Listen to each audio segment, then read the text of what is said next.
사도 바울은 로마서를 쓰면서 1장에서 이렇게 말을 했습니다. 나는 로마에 있는 너희에게도 복음 전하기를 원하노라.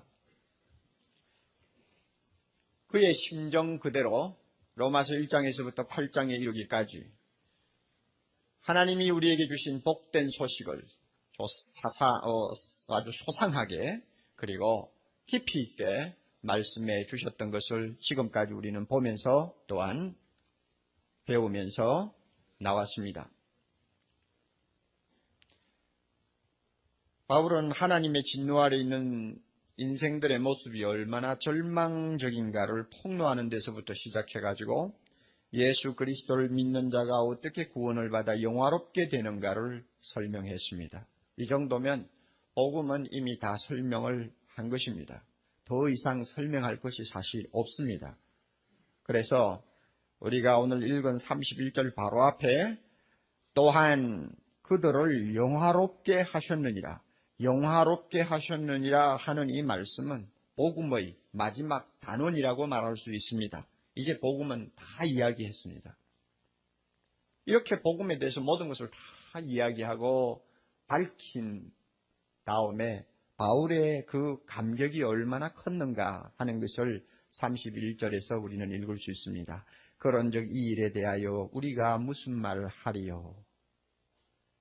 더 이상 할 말이 뭐 있느냐 하는 이야기입니다.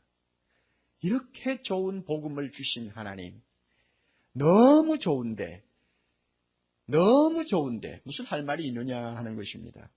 우리가 너무 좋고 너무 기쁜 일을 만나면 말을 잃어버린다고 하죠. 그 말을 잃어버리는 심정을 지금 바울이 여기서 이야기하고 있는 것입니다.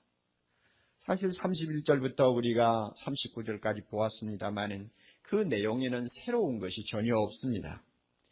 100번 죽어 마땅한 죄인이요 죄인 중에 괴수된 나를 만세전부터 미리 아시고 미리 정하시고 그 다음에 뭐 하셨습니까?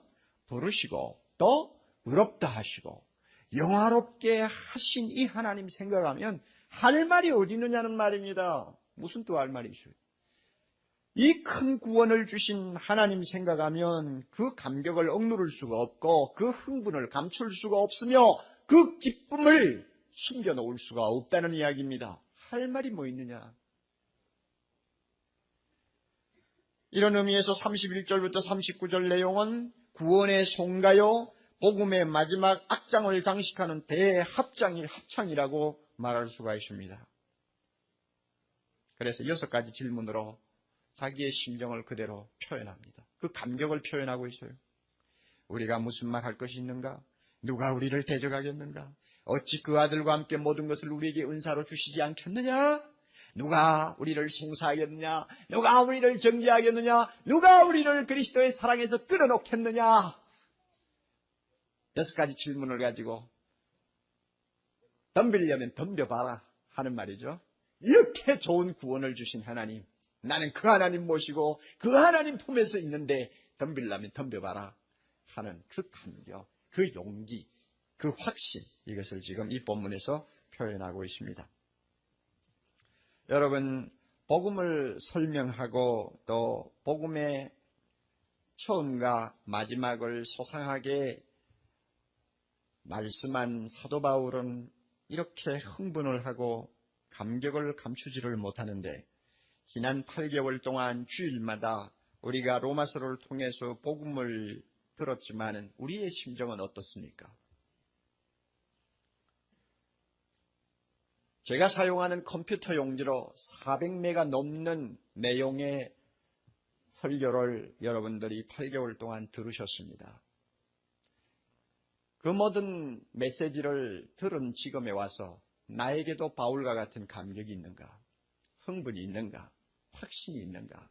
한번 여러분 스스로에게 물어보십시오. 여러분의 마음을 한번 믿음의 눈으로 들여다보세요. 여러분의 감정을 저 위에 올려놓고 한번 달아보세요. 어느 정도입니까? 이야, 정말 좋다. 기가 막혀. 할 말이 없어. 너무 감사해, 하나님. 하는 감격이 우리에게 조금이라도 있다면 그런 대로 복음을 바로 들으신 분들이고 아직도 마음이 냉랭하게 식어 있습니까? 우리를 이렇게 구원하셨다는 하나님에 대한 이야기를 수개월 들어도 마음이 뜨거워지지를 않습니까? 여러분, 이 시간 긴장하시기를 바랍니다. 복음에 대한 설교는 8장이 마지막입니다.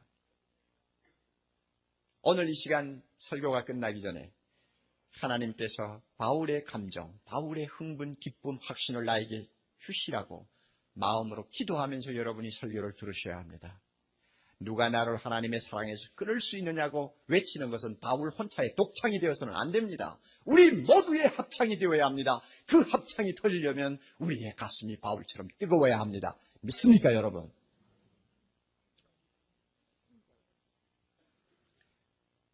본문의 주제는 우리의 구원이 얼마나 확실한 것인가를 노래하는 것입니다. 아무도 우리의 구원을 방해하거나 망칠 수 없다는 것을 선언하는 것입니다. 돌려서 말하면 내가 구원받은 것은 틀림없다. 하늘이 무너져도 나는 반드시 구원받는다 하는 것을 지금 뜨거운 감정을 담아서 말하고 있는 것입니다. 우리는 이와 같은 구원에 대한 감정을 일컬어서 구원의 확신이라고 별명을 붙입니다. 바울은 구원의 확신이 어느 정도로 확고부동한가를 우리에게 자랑하기 위해서 이 확신을 흔들 수 있다고 생각되는 세 가지 가상적을 설정해 놓고 그 적을 놓고 이 적들이 나에게 달려와도 나의 구원은 흔들릴 수가 없다 하는 것을 지금 설명하고 있습니다. 우리의 구원을 흔들 수 있는 세 가지 적이 있습니다. 원수가 있습니다. 시험이 있습니다. 첫 번째는 하나님의 사랑에 대해서 회의를 품는 의심이라고 말할 수가 있습니다. 31절 중간부터 만일 하나님이 우리를 위하시면 누가 우리를 대적하리요? 왜 이 말을 합니까? 하나님이 끝까지 나를 위하신다면, 이것은 하나님의 사랑이 변함이 없다는 이야기죠. 끝까지 하나님이 나를 사랑하시고 나를 위하신다면 누가 우리를 대적하겠느냐? 그러면 이 말을 돌려서 뭐라고 말할 수 있습니까? 우리의 구원의 확신을 흔들 수 있는 적이 있다면 하나님의 사랑을 의심하게 만드는 것이다 하는 것을 내용적으로 담고 있습니다. 어떤 의심이 우리에게 덮쳐도 우리를 하나님의 사랑에서 끊어놓을 수 없다는 것을 이야기하는 것입니다.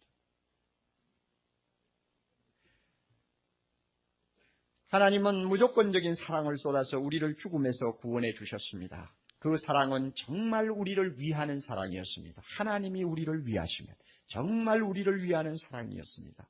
그러므로 그 사랑이 끝까지 변함이 없다는 것은 사실입니다마는 우리 인간들은 그것을 믿지를 못하는 잘못된 버릇이 있습니다. 과연 하나님께서 끝까지 나를 이처럼 사랑해 주실까? 우리는 자주 의심을 합니다.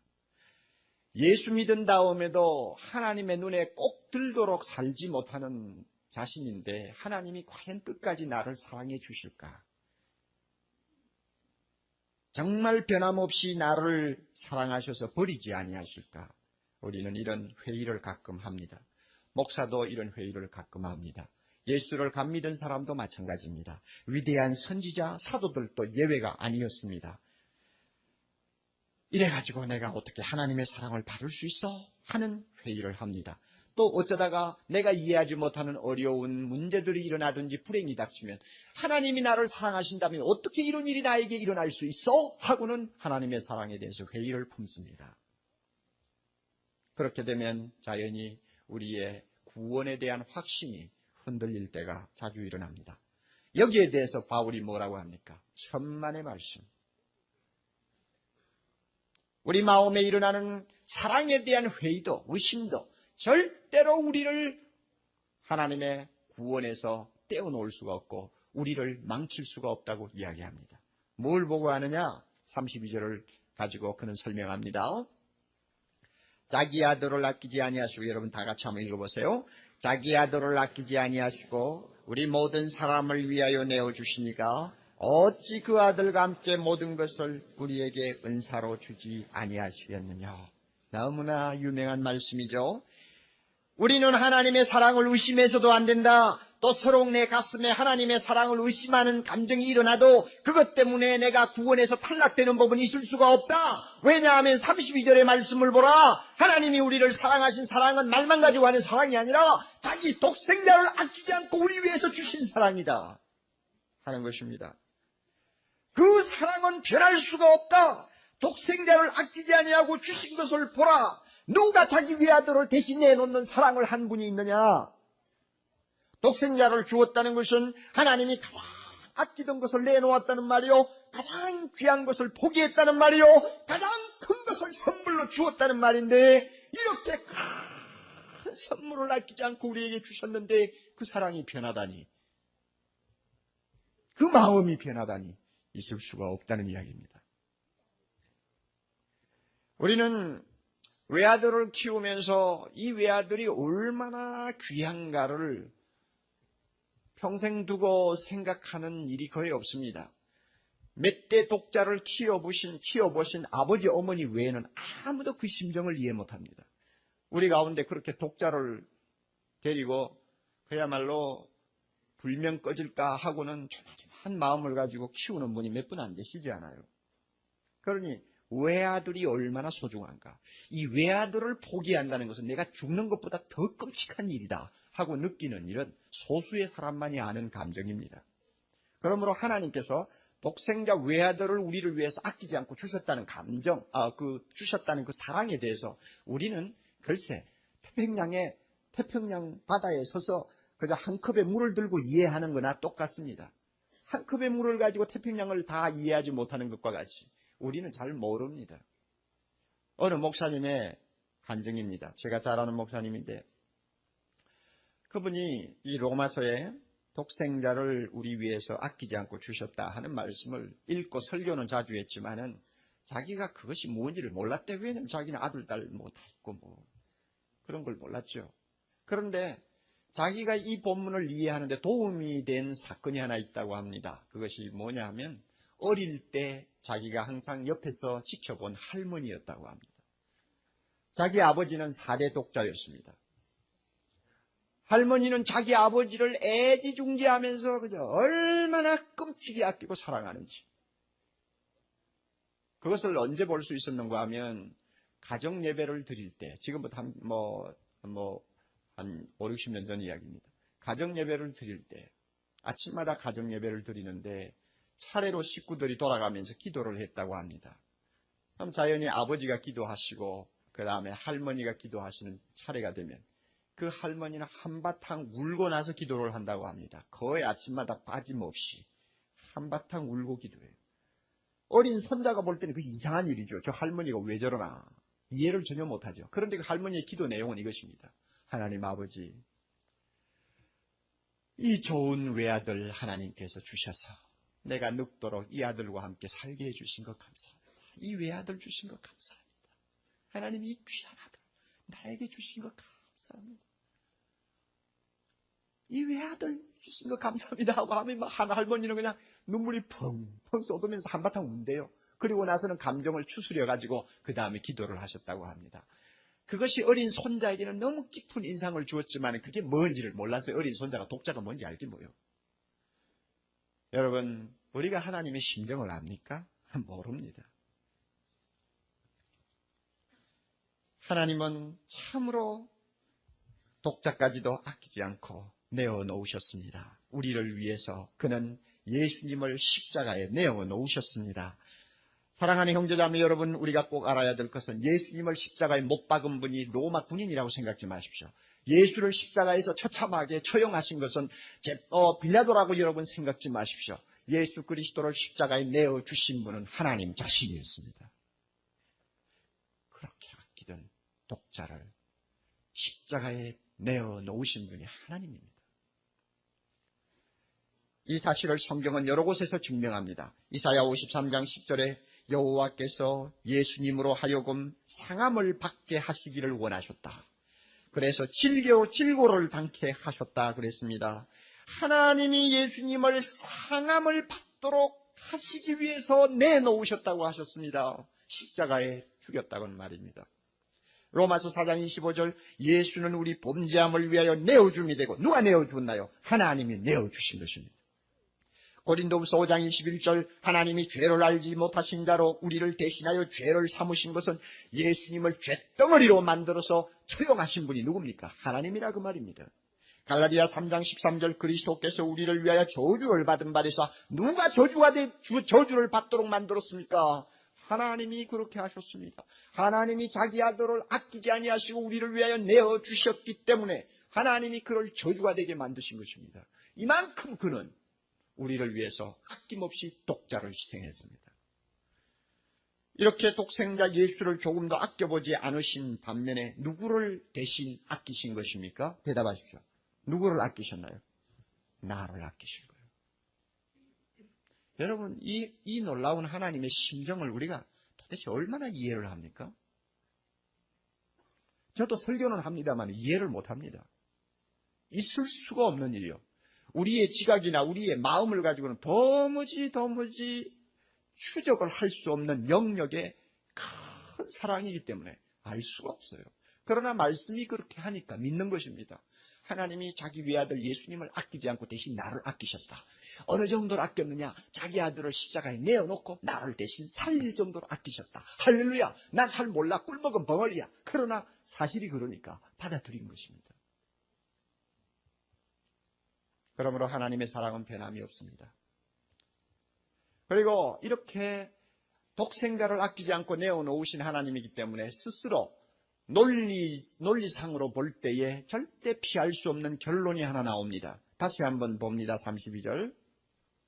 자기 아들을 아끼지 아니하시고 우리 모든 사람을 위하여 내어주셨기 때문에 그 다음에 다 같이 어찌 그 아들과 함께 모든 것을 우리에게 은사로 주시지 않겠느냐. 그렇지 않습니까? 이거는 삼척동자라도 다 아는 하나의 이치입니다. 큰 것을 주면 좀 적은 것은 따라가기 마련이고 가장 귀한 것을 내어놓으면 덜 귀한 것은 자연히 따라가게 되어 있는 것입니다. 우리를 사랑하셔서 자기 독자 예수 그리스도를 내어놓으신 하나님이라면 그 다음에 우리를 위해서 주시지 않을 것이 어디 있느냐 말입니다. 우리가 예수를 모를 때 하나님과 원수였습니다. 우리가 하나님과 원수 되었을 때 자기 독자를 아끼지 않고 주신 하나님이라면 우리가 예수 믿고 나서 뭐 이것저것 좀 잘못했다고 해서 하나님의 마음이 변할 수가 있느냐? 절대로 변할 수가 없다는 이야기입니다.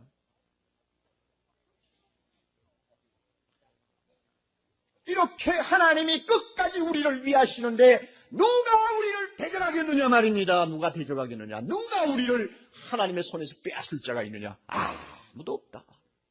그러므로 바울처럼 나는 구원받았다 하는 확신을 가질 수가 있다는 이야기입니다. 우리 모두에게 이와 같은 확신이 있기를 바랍니다. 또 하나 우리의 구원을 흔들어 놓을 수 있는 두 번째 적이 있는데 그것은 범죄로 인한 죄책, 두려움이라고 말할 수 있습니다. 33절을 봅니다. 누가 능히 하나님의 택하신 자들을 송사하리요 의롭다 하신 이는 하나님이시니 누가 정죄하리요. 하나님이 우리를 택했는데 누가 감히 우리 보고 너 죄가 있니 없냐고 따지겠느냐 그 말입니다. 하나님이 나를 보고 의롭다고 인정하시는데 누가 날 보고 죄인이라고 공격할 자가 있느냐 그 말입니다.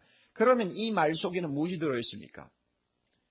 우리를 공격하고 시험할 수 있는 적이 있는데 그것은 우리의 죄책, 죄 지은 가책감, 또 그것으로 인해서 오는 공포, 이런 것들이 우리의 구원의 확신을 흔들어 놓을 수 있다는 것을 이 말씀이 암시하고 있습니다. 여러분, 신앙생활을 잘 하다 보면 끝까지 잘하면 좋은데 본의 아니게 큰 죄를 범할 때가 있습니다. 목사도 어떤 때는 큰 절벽에서 떨어지는 것 같은 범죄를 할 때가 있습니다. 또 우리 성도들도 남의 눈에 뜨이지 않게 해서는 절대 안 될 짓을 할 때가 있습니다. 이럴 때에는 틀림없이 우리의 구원의 확신이 뿌리까지 흔들립니다. 마귀가 사정없이 나를 몰아세웁니다. 너 같은 놈이 구원받았다고 그래? 우리는 가책을 받습니다. 두려움을 갖습니다. 여러분, 내가 죄를 범해서는 안 되죠. 하나님의 자녀니까. 그러나 나도 모르게 큰 죄를 범했다고 합시다. 큰 죄를 범했는데도 마음으로 그래도 나는 구원받았어. 할렐루야 한다면 어떻습니까? 어떻습니까? 사람이 볼 때는 그거 정말 제정신이 아니라고 생각해야지. 그걸 정신 똑바른 사람이라고 말하기가 어렵죠. 상식적으로 통하지 않는 일입니다. 또 큰 죄만이 아니고 자질구레한 죄라도 이거 습관적으로 계속해서 반복하는 죄를 범하면 마음속에 항상 가책이 따라다닙니다. 기도할 때도 가책이 생기고 은근히 마음에 공포가 생깁니다. 그럴 때마다 내가 비록 이런 죄를 습관적으로 범해도 그래도 나는 구원받았어 할렐루야 한다면 뭐가 좀 이상하죠. 사람이 볼 때는 그래요. 그런데 참 하나님의 말씀은 놀랍습니다. 놀라워요. 그럼에도 불구하고 나는 구원받았다 하는 것을 의심해서는 안 된다는 것입니다. 여러분 그거 아세요? 여러분이 오해를 하셔도 괜찮아요. 이거는 충분히 오해할 수 있는 문제입니다. 그러나 이런 정도의 오해를 여러분이 못한다면, 오해할 정도로 여러분이 이 복음을 이해하지 못하면 아직도 복음이 뭔지를 모르는 사람입니다. 충분히 오해할 수 있습니다. 7, 8년 좀 됐나요? 한 5, 6년 전에 남자 제자반을 제가 인도할 때였습니다. 한 8분이 함께 제자 훈련을 받는데 그 당시 거기에 모인 분들은 대개가 좀 믿음이 그렇게 오래되지 않았고 또 믿음이 잘 닦여지지 않는 분들이었습니다. 공부를 하면서 구원의 확신에 관한 이야기를 주고받았습니다. 공부가 거의 끝난 다음에 제가 한 분 한 분 돌아가면서 물었습니다. 집사님, 하나님께서 집사님을 구원하셨다고 하셨죠? 그러므로 구원받는다는 확신이 있습니까? 집사님들이 예, 있습니다. 또 두 번째 어떻습니까? 예, 있습니다. 돌아가면서 물었습니다. 다 있다고 합니다. 그런데 그 가운데 어느 형제에게 이제 질문이 던져졌습니다. 그랬더니 그 형제 가만히 있다가 약간 감정이 좀 격한 말투로 이렇게 이야기합니다. 저는 구원 확신이 있다고 대답 못하겠어요. 세상에 나가가지고는 예수 믿는 사람답게 살지를 못하면서 뭐 성경 공부하는 자리에 와서 뭐 구원 확신이 있느냐 물으면 예 있습니다 하는 사람들 난 도대체 못 보겠어요. 구원의 확신이 있다는 말을 하기 전에 세상에 나가서 바로 살아야 될 거 아닙니까? 예수 믿는 사람답게 살아야 될 거 아닙니까? 그런데 그렇게 하지도 못하는 주제에 날마다 뭐 구원 확신이 있느냐 하면 있다고 말하는 그거. 저는 비가 상해서 저는 그렇게 대답을 못합니다. 그리고는 그 다음부터 제자 훈련에 안 나왔습니다. 여러분 인간적인 측면에서 볼 때는 그분의 말이 맞는 것입니다. 제대로 살지도 못하면서 구원 확신이 있느냐 하면 예 있습니다. 뺨이라도 한 대 올려놓고 싶은 생각 들죠. 사람의 생각이 그렇죠. 예수 잘 믿고 나가서 바로 살고 말씀 열심히 외우고 있는 사람답게 말과 행동이 일치가 되면 그 사람 정말 구원받았다고 남이 축켜 세울 수 있을 텐데 남이 볼 때는 저래가지고 과연 예수 믿는 사람이냐 하고 의심이 갈 정도인데 당신 그래도 구원받겠습니까? 하면 할렐루야 나는 받습니다 하면은 정말 못 보지요. 못 봐주지요. 진짜 못 봐준다고. 사람의 입장에서는 그래요. 그런 의미에서 그 집사님의 말이 맞아요. 그러나 성경 말씀에 비추어 볼 때는 그분의 말이 틀렸나요? 맞았나요? 틀렸습니다. 그걸 아셔야 돼요. 내가 하나님 앞에 구원을 받았느냐 하는 것을 확신하기 위해서 나 자신을 자꾸 돌아보면은 관 속에 들어갈 때까지 구원의 확신을 가진 사람은 이 가운데서 한 사람도 없다는 걸 저는 믿습니다. 여기 선 사람까지도 마찬가지입니다.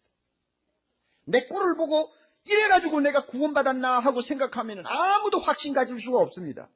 그러므로 성경에서는 나를 보고 확신을 가지라고 하지 않습니다.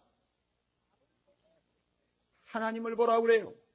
나를 구원해 주신 예수님을 보라고 그래요. 그래서 34절 바울이 대답을 어떻게 합니까? 내 자신을 보고 확신해라 이러지 않습니다. 누구를 보게 합니까? 자, 34절 누가 정죄하리요? 그 다음에 다 같이 읽습니다. 죽으실 뿐 아니라 다시 살아나신 이는 그리스도 예수시니 그는 하나님 우편에 계신 자요 우리를 위하여 간구하시는 자십니다. 누구를 보라는 말입니까? 예수를 보라는 말입니다. 예수를 보라. 너를 위해서 죽으시고 너를 위해서 부활하시고 너를 위해서 하나님 우편에 지금 앉아 계시고 너를 위해서 그곳에서 기도해 주시는 예수님을 보고 네가 구원받았다는 것을 확신하라. 흔들리지 말라. 그 말입니다. 그런 의미에서 볼 때 우리가 좀 비록 언행의 모순이 있다 할지라도, 어떤 면에서는 생활이 깨끗하지 못한 냄새나는 부분이 있다 할지라도 구원의 확신을 가지는 것이 정상이다 그 말입니다. 나를 보면 못 가져요. 누구를 보면 가질 수 있어요? 예수님을 보면, 하나님을 보면 가질 수가 있단 말입니다. 우리 주님 나 때문에 죽으셨습니다. 믿습니까? 그분이 죽으셨는데 내가 망할 리가 없죠. 예수님은 나를 의롭다 하시기 위해서 살아나셨습니다. 믿습니까? 그분이 나를 의롭다 하기 위해 살아나서 계시는데 그분이 계시는 이상 내가 망할 리가 없죠. 예수님은 오늘날도 하나님 우편에 계십니다. 이 하나님 우편에 계신다는 것은 무슨 뜻인지 압니까? 자리가 오른쪽 왼쪽이라는 의미가 아닙니다. 하나님 우편에 계신다는 것은 주님께서 우리를 구원하기 위해서 해야 될 일을 완전히 끝마치고 쉬신다는 말입니다. 우리 하나님 아버지께서 6일 동안 천지를 창조하시고 제7일에는 쉬셨다고 말씀하셨죠. 예수님도 우리를 위해서 죽으시고 살아나신 다음에는 할 일을 다 끝마치셨습니다. 그러므로 이제는 하나님 우편에서 쉬는 것입니다. 그래서 앉으셨다고 그랬어요. 앉아 계시는 분은 쉬는 분이죠. 더 이상 할 일이 없어요. 예수님이 할 일이 없을 만큼 모든 일을 다 해주셨기 때문에 내가 구원받는다는 것은 기정사실인 것입니다. 그분을 믿기만 하면 구원받는다는 것은 천하가 무너져도 변할 수 없는 진리라는 것입니다. 믿습니까 여러분? 뿐만 아니라 그곳에서 주님은 무엇을 하십니까? 우리를 위해서 기도하신다고 했습니다. 여러분 이 기도하신다는 것을 어떻게 생각합니까? 저는 이 기도를 액면 글자 그대로 받지를 않습니다. 기도한다는 말, 예수님이 하나님 우편에서 주여 오늘도 옥하는 일을 기억하십시오. 저는 오늘 설교를 할 텐데 하나님 아버지 도와주십시오 하고 기도하고 계신다고 저는 생각하지 않습니다. 예수님이 그렇게 기도하면 좀 이상하죠. 예수님은 부활하신 후에 하늘과 땅의 권세를 다 하나님으로부터 받으시고 이제는 모든 세계가 자기의 것이 된 왕이요 주권자요 우리의 구원자인데 그분이 하나님 우편에서 주야 하고 있다고 나 생각하나요? 그러면 예수님이 우리를 위해 기도하신다는 것은 무엇이냐? 중보자로서의 위치를 상징적으로 표현하는 말입니다. 우리가 이해하기 쉽도록 하나님과 우리 사이에 중보자 역할을 하시는 그의 자리를 기도하는 모습으로 표현하는 것이라고 우리는 볼 수 있습니다. 이것은 어렵지 않는 이야기입니다.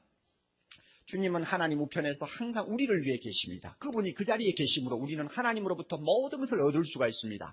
하나님은 예수님을 보실 때마다 예수님 안에서 우리를 보십니다. 에베소에 보면은 2장 6절에 보면 예수님이 부활하실 때 우리도 함께 일으켰다고 했고 예수님이 하나님 우편에 앉으실 때 우리를 하나님 우편에 앉게 하셨다고 했습니다. 그러므로 예수님이 하나님 우편에 계신다는 것은 내 자신이 그 자리에 있다는 이야기입니다. 내가 예수 안에 있다는 이야기입니다. 그러므로 예수님이 그 자리에 계시는 이상 하나님께서는 우리를 잃어버릴 수도 없고 우리를 모른다고 할 수도 없는 것입니다. 바로 그 자리가 예수님의 중보자의 자리입니다.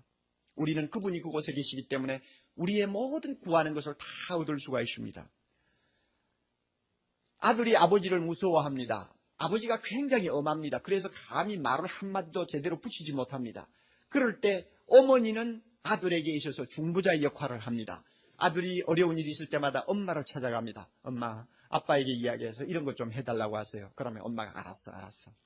그리고는 저녁에 아버지하고 둘이서 앉았을 때 어머니가 무릎을 꿇고 아버지 앞에서 오 나의 남편이시여 내 아들을 위해서 이것을 주옵소서 이렇게 합니까 여러분? 이럽니까? 그런 엄마가 천하에 어디 있어요? 여보 그 애가 지금 얼마나 지금 그것 때문에 애를 쓰는데 네, 당장 좀 해주요. 그러면 아버지는 대답을 안 해도 벌써 허락을 한 것입니다. 그 다음에는 다 아들에게 돌아갑니다. 그러면 어머니가 손을 비비지 않아도 엄마가 있다는 그 엄마의 위치, 그것이 뭡니까? 중보하는 위치죠.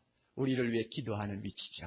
우리 예수님이 그런 자리에 계신다고 말입니다. 그러니까 얼마나 좋습니까, 여러분요? 그리고 주님이 또 오른편에 계신다고 하는 것은 다른 의미가 하나 있습니다. 그것은 뭐냐면 사도신경에 나오는 내용입니다. 사도신경에 보면 본디오 빌라도에게 고난을 받으사 십자가에 못 박혀 죽으시고 장사한 지 사흘 만에 죽은 자 가운데서 다시 살아나시사 그 다음에 어디 있어요? 하늘에 오르시고 전능하신 하나님 우편에 계시다가 그 다음에 뭡니까? 산자와 죽은 자를 저리로서 산자와 죽은 자를 심판하러 오시리라. 예수님이 하나님 오른편에 계신다는 것은 심판자로서 계신다는 말입니다. 앞으로 산자와 죽은 자를 심판하실 것입니다. 여러분 한번 생각해 보세요. 재판석에 앉아 계시는 예수님이 갑자기 우리를 앞에 놓고 심판하실 때 우리를 정죄할 수 있습니까? 대답하십시오. 우리를 죄인이라고 정죄할 수 있습니까? 대답하십시오. 있습니까? 없습니까? 왜 없습니까? 나를 위해 죽으시고 나를 위해 살아나시고 나를 위해 하나님 우편에서 기도하시던 주님이 재판장이 되셔서 앉아있는데 내 이놈! 할 그런 이유가 어디 있어요? 그분이 재판하는 자리에 계시는 이상 우리는 절대로 정죄함을 받을 수가 없는 것입니다. 아무리 내가 예수 믿고 나서 뭔가 잘못한 것이 있다 할지라도, 아무리 내가 한 생을 살면서 작은 일, 큰 일 주님 앞에 잘못한 것이 좀 있다 할지라도, 내가 예수 믿은 이상, 내가 주님 앞에 때때로 회개하고 용서받은 이상 주님 앞에 설 때 나를 의롭다고 하시지 죄인이라고 하시지 않는다는 말입니다. 할렐루야. 예수 그리스도의 그 영광스러운 중보의 자리를 볼 때마다, 예수 그리스도의 그 심판석에 앉으신 영광스러운 모습을 볼 때마다 내가 아무리 속된 말로 개똥 같아도 우리 주님이 오라 내가 할 일 다 했어. 야야야 이리 와. 이것으로 끝나지 나를 보고 이놈 하지 않는다 그 말입니다. 그러니 우리 인간적으로 서로 쳐다볼 때는 구원의 확신을 가질 수가 없어요. 그러나 나를 위한 그 예수님 생각하면 틀림없이 내가 구원받았다는 것을 확신할 수 있습니다. 이것이 믿음입니다. 여러분 이 확신 가지시기를 바랍니다. 대답이 작아요. 마음대로 하세요. 확신이 있든 없든 여러분 자유하시라고. 자꾸 자기 자신을 쳐다보고 끙끙 앓고 막 기가 죽어가 이렇게 다니든지, 아니면 자기를 무시하고 예수만 쳐다보고 자신 있게 신앙생활 하든지, 둘 중에 양자택일을 하십시오. 그러면 위선이 아니냐? 위선이 아닙니다. 예수를 쳐다보고 예수님이 나를 위해 해주신 것을 날마다 묵상하는 사람은 그렇게 개똥 같은 생활을 못합니다. 분명히. 믿어요? 안 믿어요? 마음대로 하세요. 여러분. 자, 세 번째로 우리의 확신을 흔들어 놓을 수 있는 적이 하나 있다면 그것은 생명을 위협하는 무서운 시험일 수 있습니다. 아무리 믿음이 좋아도 무서운 시험이 와서 나를 흔들 때는 우리가 확신이 흔들릴 수 있습니다. 35절 봅니다. 누가 우리를 그리스도의 사랑에서 끊으리요. 그 다음에 환난이나 공고나 핍박이나 기근이나 적신이나 위험이나 칼이라. 기록된 바 우리가 종일 주를 위하여 죽임을 당케 되며 마치 도살장에 끌려가는 양같이 여김을 받았나이다. 얼마나 무서운 환경입니까? 이 세상에서 우리를 위협할 수 있는 가장 무서운 것들이 여기에 다 있습니다. 환난, 공고, 핍박, 기근, 적신, 위험, 칼, 어느 것 하나도 우리는 경험하지 못한 것들입니다. 이런 것들이 오면 우리는 흔들리기 쉽습니다. 환난은 로마 시대에 곡식을 타작할 때 사용하던 트리블룸이라고 하는 타작기를 연상하게 하는 말입니다. 우리나라로 말하면 일종의 도리깨라고 말할 수 있습니다. 우리 젊은이들은 도리깨가 또 뭔지도 모르죠? 곡식을 땅에다 깔아놓고는 도리깨를 가지고 실컷 때리치면 곡식 알들이 전부 떨어집니다. 환난이 뭐냐? 마치 신자들을 땅에 눕혀놓고 도리깨로 때리듯이 고되게 다루는 것이 환난입니다. 이런 어려운 환난이 오면 아무리 믿음 좋은 사람이라도 내가 구원받는다고는 확신을 가질 만큼 믿음을 지킬 수 있느냐? 아무도 장담 못해요. 공고가 뭡니까? 정신적인 고통을 말합니다. 용신할 수 없는 한 평밖에 안 되는 좁은 감방에 갇혀가지고 꼼짝 못하는 사람의 처지를 생각하면 됩니다. 터질 것 같은, 미칠 것 같은 그러한 정신적인 고통을 여기서 공고라고 말합니다. 핍박은 노골적인 박해입니다. 기근은 무엇입니까? 예수 믿는다고 해가지고는 쫓겨다니다 보면 굶게 되고 그 다음에는 헐벗게 됩니다. 그래서 기근이나 적신이라는 말이 나옵니다. 로마 당시만 해도 예수 믿고 하나님의 뜻대로 살려고 하는 많은 성도들이 집을 잃어버리고 생업을 잃어버리고 쫓겨갔습니다. 어디로 갔습니까? 농사도 지을 수 없는 저 사막, 황무지로 쫓겨갔습니다. 황무지로 쫓겨가지고 무엇이 먹을 것이 있습니까? 많은 사람이 굶어 죽었습니다. 이게 적신이요 굶주림입니다. 기근입니다. 이와 같이 육체적으로, 정신적으로, 경제적으로, 사회적으로 온통 무서운 시련을 당하게 되면 과연 내가 믿음을 지킬 수 있을까? 그리고 끝까지 견디고 구원받을 수 있다고 확신할 수 있을까? 아무도 장담할 수 없단 말입니다. 도살장에 끌려가는 양 같은 신세가 되어 모든 사람의 웃음거리가 될 때 과연 내가 이길 수 있는가? 대답 못한다 그 말입니다. 그러나 사도 바울은 뭐라고 대답합니까? 37절. 그러나 사람의 생각에는 정말 감당할 수 없고 살아남을 것 같지 않는 험한 환경이지만, 그러나 이와 같은 원수 앞에서도 다 같이 뭐라고 합니까? 그러나 다 같이 그 다음에 이 모든 일에 우리를 사랑하시는 이로 말미암아 우리가 넉넉히 이기느니라. 내가 이긴다고 말하지 않습니다. 내가 믿음이 좋아서 이긴다고 말하지 않습니다. 뭐라고 합니까? 우리를 사랑하시는 예수님의 그 사랑의 힘 때문에 우리가 이기고 또 이기고 이기고 또 이기고 이길 수 있다는 확신을 지금 여기서 이야기합니다. 그러나 불행하게도 우리는 이 본문의 내용이 무엇인지 모르는 사람들입니다. 옥 목사도 모릅니다.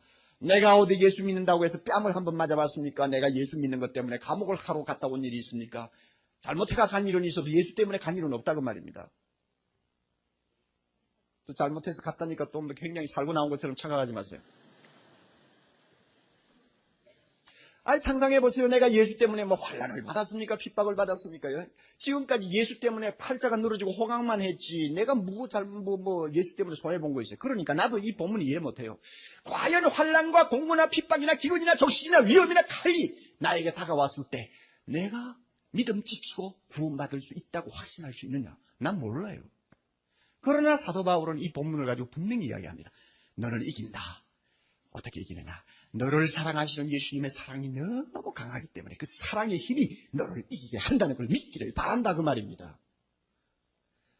그러므로 우리는 지금까지 예수를 위해서 죽은 수많은 순교자들과 믿음 좋은 선배들을 통해서 과연 예수님의 사랑의 힘이 그렇게 강했더냐 하는 것을 우리가 좀 살펴볼 필요가 있습니다. 다음 6월 달에 우리 교회에 오셔서 집회를 인도하실 안희숙 사모님, 죽으면 죽으리라고 한 유명한 책을 써서 많은 감동을 주었던 사모님이 그 책 서문에서 참 충격적이고 감동적인 말을 했습니다. 이렇게 말했어요. 그는 6년 동안 감옥에서 살았습니다. 그리고 우상숭배하지 않냐고 오직 예수 앞에서만 믿음의 절개를 지키려고 하다가 처녀 몸으로 감옥에서 무지무지 고생하다가 살아나온 사람입니다. 그분이 이렇게 이야기합니다. 나는 자격 부족으로 실족된 순교자다. 진실로 나는 내 주님 예수를 위해 죽기를 결심하고 나섰던 것이다. 그런데 나는 내 뜻을 이루지 못하고 기회를 잃었을 때 섭섭해서 몹시 울었다. 상상할 수 있습니까? 옥목사 같으면 가서 한 몇 년 살다가 해방이 됐다 나가라고 하면 할렐루야 감사합니다 하고 나올 텐데 이 아주머니가 아니고 사모님. 자기가 예수 때문에 들어가서 예수를 사랑하기 때문에 감옥 살았는데 주기철 목사님 같이 예수를 위해서 살다가 그곳에 죽었어야 마땅한데 죽지 못하고 나온 것 보니 나는 실력된 자격이 없는 순교자다. 그래서 너무 서러워서 몹시 울었다. 상상할 수 있어요? 무엇이 이 사람을 이렇게 만들까요? 무엇이 이 사람을 이렇게 강하게 만들까? 그 다음에 설명이 나와요. 양순한 양떼 같은 성도들이 도살하는 자들 앞에서 그 모진 매와 고문에도 아이고 소리 한마디 안 하고 견디는 그 진절머리 나는 참상을 볼 때에 나는 왜 그랬는지 몰라도 급한 말로 주여 천사를 속히 보내셔서 속히 이 모든 사실을 사진을 찍으세요. 속히 하면서 발을 구르며 부르짖었다.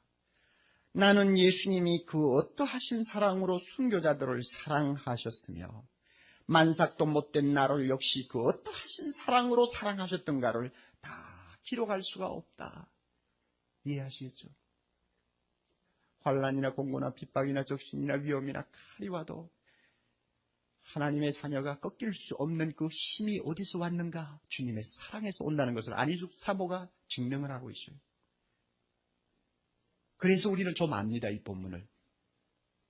그러므로 살아가는 형제자매 여러분, 하나님의 사랑이 변할까 염려할 필요가 없습니다. 나를 정죄할 자가 있을까 불안해할 필요가 없습니다. 환난 핍박 당의 믿음이 꺾일까 두려워할 필요가 없습니다. 왜? 하나님의 마음은 안 변합니다. 예수님은 중보하는 자리에서 떠나지 않으십니다. 예수님의 사랑의 힘은 환난 중에서도 즐거워하지 않은 힘을 가지고 있습니다.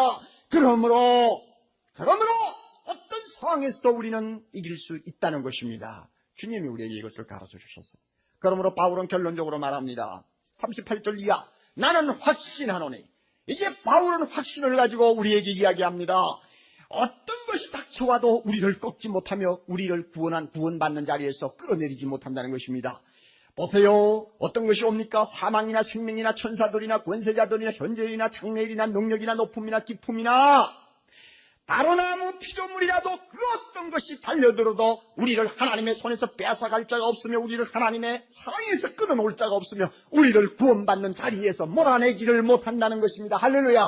그러므로 우리는 이 하나님의 놀라운 사랑, 이 하나님의 놀라운 은총, 변함없는 그 크신 구원의 뜻, 이런 것을 바라볼 때마다 내 구원이 얼마나 요지부동의 사실인가, 내가 만세반석 위에 서 있다는 것, 여러분이 꼭 믿어야 합니다.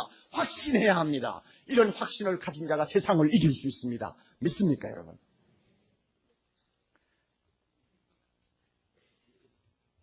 이 가운데서 아직도 예수를 믿으면서도 확신이 없는 분들, 오늘 집에 돌아가셔서 로마서 8장 31절 이하의 말씀을 두고두고 묵상하면서 여러분 외우시기를 바랍니다. 외우시기를 바랍니다. 31절부터 몇 절까지입니까? 39절까지입니다. 기껏해야 9구절이에요. 9구절. 여러분이 9구절을 다 외우면은 아파트 당첨권 주겠다 하면은 길을 쓰고 밤새도록 외울 거예요. 그러나 저 천국에 있는 맨션, 너무너무 아름답고 화로운 그 나라를 주시겠다고 9절 외우라는 데는 안 외워요. 그건 뭐가 잘못되지 않았습니까? 우리 그러지 맙시다. 자, 이번 주 37절만 외우지 마세요. 31절부터 39절입니다. 할렐루야. 그 옥목사는 외우느냐? 다 외웁니다. 걱정하지 마십시오. 아이, 천국을 주시겠다고 하는데 그거 안 외워가 되겠어요. 그거 외우면서 내 마음이 흔들릴 때마다, 내가 약해질 때마다, 그런 자, 그런 자, 그 다음에 뭐요? 이에 대하여 우리가 무슨 말 하리요? 하고는 나오죠. 누가 우리를 하나님의 사랑에서 끊으리요? 하고, 저도 항상 외우면서 은혜를 받습니다. 큰 말씀 있기에 내가 여기서 설교하는 것 아닙니까? 내가 뭐 깨끗해서 설교하고 뭐 여러분들보다도 무언가 뭐 고상해서 설교하는 거 아닙니다. 이 놀라운 복음이 있기 때문에 설교하는 것입니다. 믿습니까? 자, 우리 오늘 부활주일인데 찬송가 좀 부르면서 나를 위해 죽으시고 부활하시고 나를 사랑하신 그 예수님, 그 하나님, 우리가 좀 찬송하는 시간이 되었으면 좋겠습니다. 부활주일 되면 이 찬송 저 찬송 우리가 많이 부르게 됩니다만, 오늘 우리 156장 우리 성가대에서 기도송으로 불러주었던 찬송가인데 156장 우리 한번 불러봅시다. 할렐루야 할렐루야 할렐루야. 싸움은 모두 끝나고 생명의 승리 얻었네. 개성과 높이 부르세 할렐루야. 사망의 나라 권세를 주께서 깨트리셨네. 성령과 높이 외치세 할렐루야. 자, 이 찬송 우리 같이 한번 부활하신 주님을 생각하면서 부릅시다. 우리의 기도를 들으시는 하나님 아버지 감사합니다. 주님, 우리 하나님이 우리를 위해서 독생자를 아끼지 않고 주셨는데 누가 감히 우리를 대적할 수 있습니까? 예수님은 오늘도 나를 위해 죽으시고 살아나셔서 하나님 우편에서 기도하고 계시는데 그 예수 안에 있는 나를 감히 누가 대적하며 송사하며 정죄할 수가 있습니까? 우리 하나님, 우리 예수님의 사랑은 이처럼 너무너무 크고 너무너무 순수하고 변함이 없는데 이 큰 사랑 입고 구원받은 우리가 자주자주 나 자신을 돌아보면서 실망하고 떨고 불안해하고 흔들리고 의심하고 하는 이런 시험에 덫에 걸려 허덕이는 우리의 모습 너무나 비참합니다. 주님, 이 시간 우리에게 은혜 주시기를 원합니다. 바울처럼 외치게 하옵소서. 하나님이 우리를 위하시면 누가 우리를 대적하겠느냐고 외치게 하옵소서. 하나님이여, 우리가 하나님이 우리를 의롭다 하시고 정죄치 아니하시는데 누가 감히 우리를 송사하고 정죄하겠느냐고 외치게 해 주시기를 원합니다. 자기 아들을 아끼지 아니하시고 우리 모든 사람을 위하여 내어 주셨으면 그 아들과 함께 모든 것을 은사로 주지 않겠느냐고 반문하게 하옵소서. 누가 우리를 그리스도의 사랑에서 끊을 수 있느냐고 반문하게 하옵소서. 오 하나님의 아버지여, 이 험한 세상 살 동안 우리는 이 사랑의 힘을 믿어야 되겠습니다. 하나님의 놀라운 구원의 은총을 믿어야 되겠습니다. 환난이나 공고나 핍박이나 기근이나 적신이나 위험이나 칼이 우리 앞에 와도 흔들리지 아니할 수 있도록 능력을 주시는 하나님의 사랑을 믿어야 되겠습니다. 그리스도 안에서 변함이 없이 항상 승리할 수 있는 능력을 공급받을 수 있다는 걸 믿어야 되겠습니다. 아버지여, 금주 한 주간 동안 사랑하는 성도들 세상에 나가 살 동안 바울처럼 확신을 가지고 패기를 가지고 능력을 가지고 감격하면서 확신 가지고 이 세상을 이길 수 있도록 축복해 주시옵소서. 예수님 이름으로 기도하옵나이다. 오늘 우리가 욥기서를 펴놓았습니다. 욥에 대해서 확실하게 우리가 말할 수 있는 사실은 별로 없습니다. 욥이라고 하는 이름은 원래 미움받는 자라고 하는 뜻이라고 합니다만 그것도 확실하지 않습니다. 그가 대충 언제쯤 살았던 사람인가 하는 점에 대해서도 확실한 대답을 얻기가 어렵습니다. 일반적으로 보기는 아브람 시대에 살았던 경건한 사람이 아닌가, 또 어떤 분은 아브라함보다도 훨씬 이전에 살았던 사람이다 하고 나름대로 추측들을 합니다. 욥기서에 등장하는 욥은 그 당시 나이가 한 60세 정도 되었을 것이고 그가 세상을 떠날 때는 한 200살 정도 먹었을 것이다 하고 성경 해석하는 분들이 추측들을 합니다. 욥이 한 생을 살았던 곳은 여기 우스 땅이라고 했는데 이 우스 땅은 사우디아라비아와 이라크의 국경 지역이라고 추측을 합니다. 그곳에는 지금도 고고학자들이 많은 유적들을 발견하는데 특별히 발굴하고 있는데 특별히 그 당시에 그 옛날 이 욥 시대라고 추측되는 그 당시에 굉장히 문명의 꽃이 피어서 지금도 300개 이상 되는 고대 도시의 유물들을 찾아내고 있습니다. 욥이 진짜 살았던 인물이냐 아니면은 가공의 인물이냐, 우리에게 어떤 지혜를 가르치기 위해서 욥이라는 인물을 가공적으로 설정해놓고 욥의 친구들과 함께 대화를 나누는 것을 우리에게 소설적으로 가르쳐준 것이 아니냐 하는 견해를 갖는 사람도 있습니다만은 그것은 잘못된 것입니다. 욥은 실제 살았던 인물입니다. 어떻게 알 수 있느냐? 하나님이 그것을 증명하셨어요. 에스겔 14장 14절 보면 하나님이 이렇게 말씀합니다. 비록 노아, 다니엘, 욥 이 세 사람이 거기 있을지라도 그들은 자기의 의로 자기의 생명만 건지리라. 나 주 여호와의 말이니라. 하나님이 분명히 증명하셨어요. 다니엘을 우리는 역사적인 인물로 분명히 압니다. 노아도 역사적으로 실존했던 인물이라는 것을 우리는 의심치 않습니다. 그렇다면 그들과 나란히 언급하는 욥이 가공의 인물이라고는 볼 수가 없는 것입니다. 욥기서는 성경 가운데서 참 깨닫기 어려운 말씀 중에 해당됩니다. 그렇지만 복음을 막론하고 이 욥기서는 읽는 사람들에게 지대한 도전과 영향을 끼친 것은 사실입니다. 우리는 욥기서를 펴서 읽을 때마다 하나님이 기뻐하시고 사랑하시는 사람은 어떤 사람인가? 이것을 배웁니다. 하나님의 사랑을 받고 그의 축복을 받으려면 어떤 마음가짐을 가지고 인생을 살아야 할 것인가 하는 지혜를 이 욥기서를 통해서 배웁니다. 저는 1월 한 달 동안 욥기서의 중요한 부분을 여러분들과 함께 펴놓고 은혜를 받으려고 합니다. 욥은 참으로 위대한 신앙의 사람이었습니다.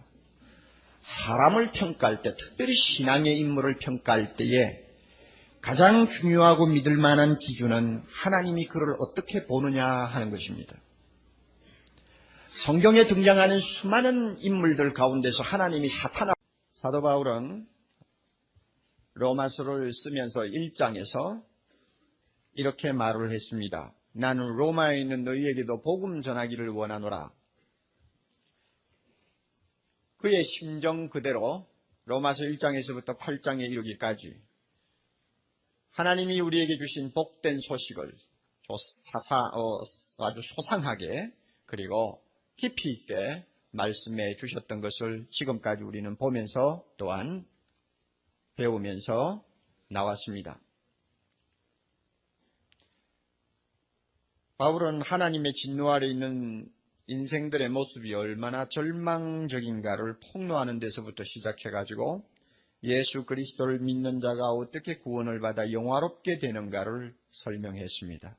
이 정도면 복음은 이미 다 설명을 한 것입니다. 더 이상 설명할 것이 사실 없습니다. 그래서 우리가 오늘 읽은 31절 바로 앞에 또한 그들을 영화롭게 하셨느니라, 영화롭게 하셨느니라 하는 이 말씀은 복음의 마지막 단원이라고 말할 수 있습니다. 이제 복음은 다 이야기했습니다.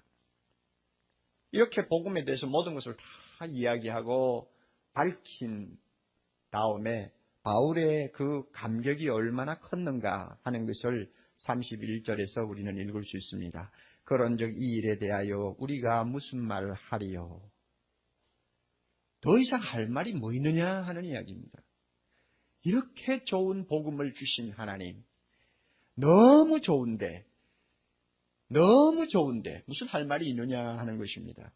우리가 너무 좋고 너무 기쁜 일을 만나면 말을 잃어버린다고 하죠. 그 말을 잃어버리는 심정을 지금 바울이 여기서 이야기하고 있는 것입니다. 사실 31절부터 우리가 39절까지 보았습니다만 그 내용에는 새로운 것이 전혀 없습니다. 100번 죽어 마땅한 죄인이요 죄인 중에 괴수된 나를 만세전부터 미리 아시고 미리 정하시고 그 다음에 뭐 하셨습니까? 부르시고 또 의롭다 하시고 영화롭게 하신 이 하나님 생각하면 할 말이 어디 있느냐는 말입니다. 무슨 또 할 말이 있어요?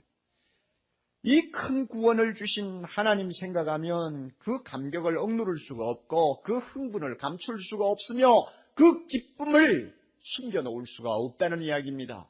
할 말이 뭐 있느냐? 이런 의미에서 31절부터 39절 내용은 구원의 송가요, 복음의 마지막 악장을 장식하는 합창이라고 말할 수가 있습니다. 그래서 6가지 질문으로 자기의 심정을 그대로 표현합니다. 그 감격을 표현하고 있어요. 우리가 무슨 말 할 것이 있는가? 누가 우리를 대적하겠는가? 어찌 그 아들과 함께 모든 것을 우리에게 은사로 주시지 않겠느냐? 누가 우리를 송사하겠느냐? 누가 우리를 정죄하겠느냐? 누가 우리를 그리스도의 사랑에서 끌어놓겠느냐? 6가지 질문을 가지고 덤비려면 덤벼봐라 하는 말이죠. 이렇게 좋은 구원을 주신 하나님, 나는 그 하나님 모시고 그 하나님 품에서 있는데 덤비려면 덤벼봐라 하는 그 감격, 그 용기, 그 확신, 이것을 지금 이 본문에서 표현하고 있습니다. 여러분, 복음을 설명하고 또 복음의 처음과 마지막을 소상하게 말씀한 사도 바울은 이렇게 흥분을 하고 감격을 감추지를 못하는데 지난 8개월 동안 주일마다 우리가 로마서를 통해서 복음을 들었지만 우리의 심정은 어떻습니까?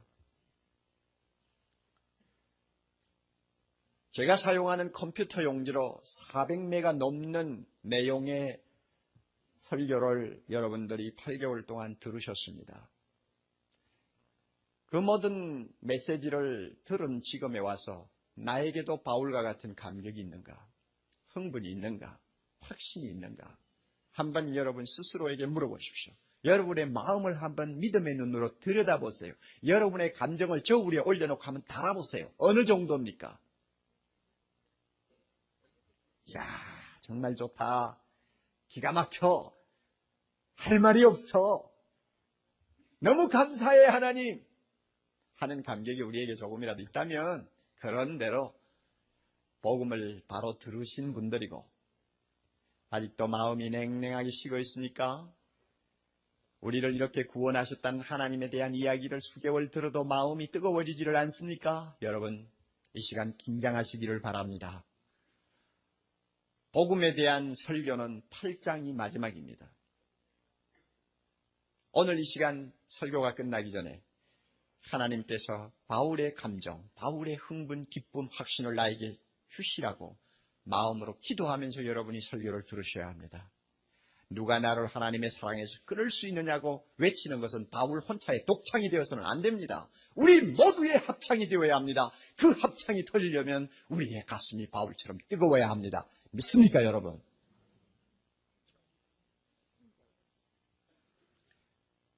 본문의 주제는 우리의 구원이 얼마나 확실한 것인가를 노래하는 것입니다. 아무도 우리의 구원을 방해하거나 망칠 수 없다는 것을 선언하는 것입니다. 돌려서 말하면 내가 구원받은 것은 틀림없다. 하늘이 무너져도 나는 반드시 구원받는다 하는 것을 지금 뜨거운 감정을 담아서 말하고 있는 것입니다. 우리는 이와 같은 구원에 대한 감정을 일컬어서 구원의 확신이라고 별명을 붙입니다. 바울은 구원의 확신이 어느 정도로 확고부동한가를 우리에게 자랑하기 위해서 이 확신을 흔들 수 있다고 생각되는 세 가지 가상적을 설정해 놓고 그 적을 놓고 이 적들이 나에게 달려와도 나의 구원은 흔들릴 수가 없다 하는 것을 지금 설명하고 있습니다.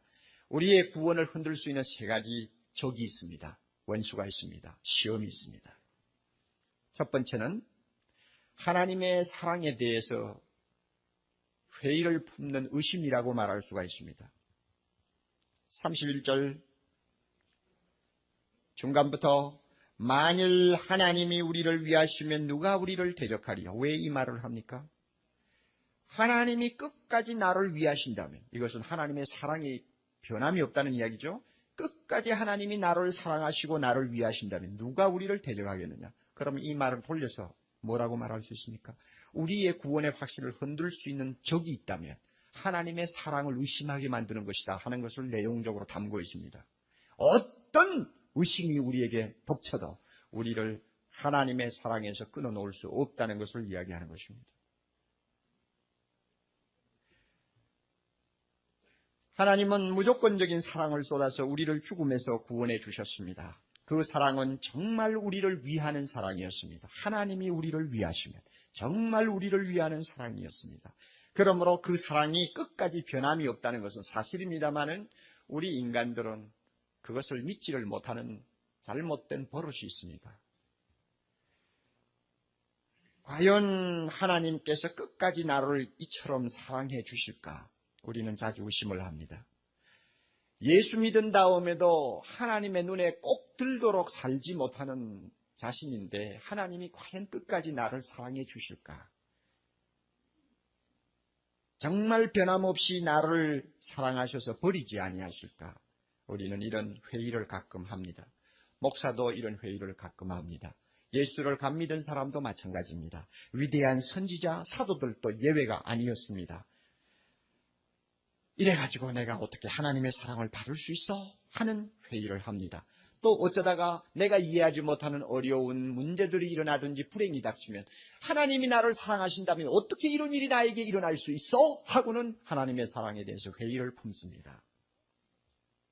그렇게 되면 자연히 우리의 구원에 대한 확신이 흔들릴 때가 자주 일어납니다. 여기에 대해서 바울이 뭐라고 합니까? 천만의 말씀. 우리 마음에 일어나는 사랑에 대한 회의도 의심도 절대로 우리를 하나님의 구원에서 떼어놓을 수가 없고 우리를 망칠 수가 없다고 이야기합니다. 뭘 보고 하느냐? 32절을 가지고 그는 설명합니다. 자기 아들을 아끼지 아니하시고, 여러분 다 같이 한번 읽어보세요. 자기 아들을 아끼지 아니하시고 우리 모든 사람을 위하여 내어주시니까 어찌 그 아들과 함께 모든 것을 우리에게 은사로 주지 아니하시겠느냐. 너무나 유명한 말씀이죠. 우리는 하나님의 사랑을 의심해서도 안 된다. 또 서로 내 가슴에 하나님의 사랑을 의심하는 감정이 일어나도 그것 때문에 내가 구원에서 탈락되는 법은 있을 수가 없다. 왜냐하면 32절의 말씀을 보라. 하나님이 우리를 사랑하신 사랑은 말만 가지고 하는 사랑이 아니라 자기 독생자를 아끼지 않고 우리 위해서 주신 사랑이다 하는 것입니다. 그 사랑은 변할 수가 없다. 독생자를 아끼지 아니하고 주신 것을 보라. 누가 자기 외아들을 대신 내놓는 사랑을 한 분이 있느냐? 독생자를 주었다는 것은 하나님이 가장 아끼던 것을 내놓았다는 말이요, 가장 귀한 것을 포기했다는 말이요, 가장 큰 것을 선물로 주었다는 말인데 이렇게 큰 선물을 아끼지 않고 우리에게 주셨는데 그 사랑이 변하다니, 그 마음이 변하다니 있을 수가 없다는 이야기입니다. 우리는 외아들을 키우면서 이 외아들이 얼마나 귀한가를 평생 두고 생각하는 일이 거의 없습니다. 몇 대 독자를 키워보신 아버지 어머니 외에는 아무도 그 심정을 이해 못합니다. 우리 가운데 그렇게 독자를 데리고 그야말로 불면 꺼질까 하고는 조마조마한 마음을 가지고 키우는 분이 몇 분 안 되시지 않아요. 그러니 외아들이 얼마나 소중한가. 이 외아들을 포기한다는 것은 내가 죽는 것보다 더 끔찍한 일이다 하고 느끼는 일은 소수의 사람만이 아는 감정입니다. 그러므로 하나님께서 독생자 외아들을 우리를 위해서 아끼지 않고 주셨다는 감정, 주셨다는 그 사랑에 대해서 우리는 글쎄 태평양 바다에 서서 그저 한 컵의 물을 들고 이해하는 거나 똑같습니다. 한 컵의 물을 가지고 태평양을 다 이해하지 못하는 것과 같이 우리는 잘 모릅니다. 어느 목사님의 간증입니다. 제가 잘 아는 목사님인데 그분이 이 로마서에 독생자를 우리 위해서 아끼지 않고 주셨다 하는 말씀을 읽고 설교는 자주 했지만은 자기가 그것이 뭔지를 몰랐대. 왜냐면 자기는 아들, 딸 뭐 다 있고 뭐 그런 걸 몰랐죠. 그런데 자기가 이 본문을 이해하는데 도움이 된 사건이 하나 있다고 합니다. 그것이 뭐냐 하면 어릴 때 자기가 항상 옆에서 지켜본 할머니였다고 합니다. 자기 아버지는 4대 독자였습니다. 할머니는 자기 아버지를 애지중지하면서 그저 얼마나 끔찍이 아끼고 사랑하는지. 그것을 언제 볼 수 있었는가 하면 가정 예배를 드릴 때, 지금부터 한 5, 60년 전 이야기입니다. 가정 예배를 드릴 때, 아침마다 가정 예배를 드리는데 차례로 식구들이 돌아가면서 기도를 했다고 합니다. 그럼 자연히 아버지가 기도하시고 그 다음에 할머니가 기도하시는 차례가 되면 그 할머니는 한바탕 울고 나서 기도를 한다고 합니다. 거의 아침마다 빠짐없이 한바탕 울고 기도해요. 어린 손자가 볼 때는 그 이상한 일이죠. 저 할머니가 왜 저러나 이해를 전혀 못하죠. 그런데 그 할머니의 기도 내용은 이것입니다. 하나님 아버지, 이 좋은 외아들 하나님께서 주셔서 내가 늙도록 이 아들과 함께 살게 해주신 것 감사합니다. 이 외아들 주신 것 감사합니다. 하나님 이 귀한 아들 나에게 주신 것 감사합니다. 이 외아들 주신 것 감사합니다 하고 하면 한 할머니는 그냥 눈물이 펑펑 쏟으면서 한바탕 운대요. 그리고 나서는 감정을 추스려가지고 그 다음에 기도를 하셨다고 합니다. 그것이 어린 손자에게는 너무 깊은 인상을 주었지만 그게 뭔지를 몰라서 어린 손자가 독자가 뭔지 알지 뭐요.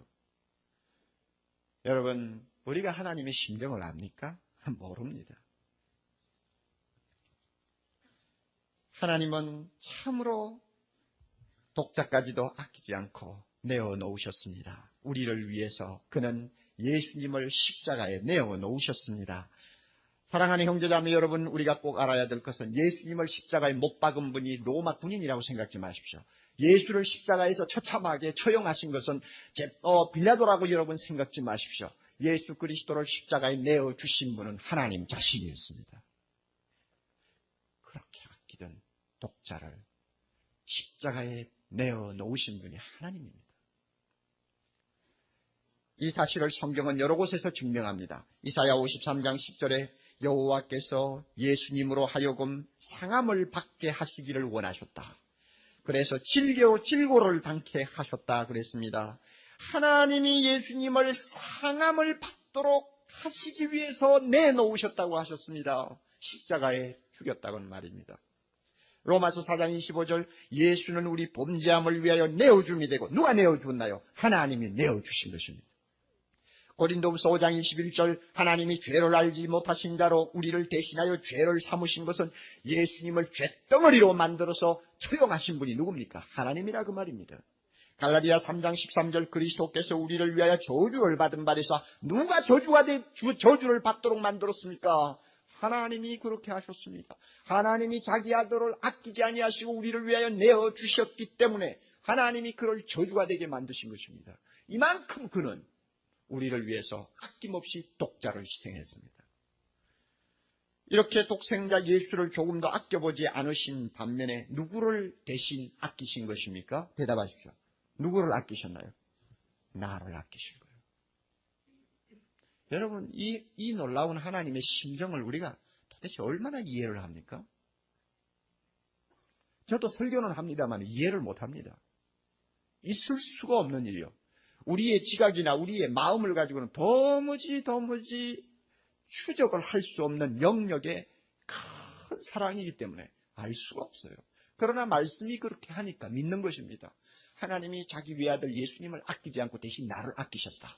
어느 정도로 아꼈느냐? 자기 아들을 십자가에 내어놓고 나를 대신 살릴 정도로 아끼셨다. 할렐루야! 난 잘 몰라. 꿀먹은 벙어리야. 그러나 사실이 그러니까 받아들인 것입니다.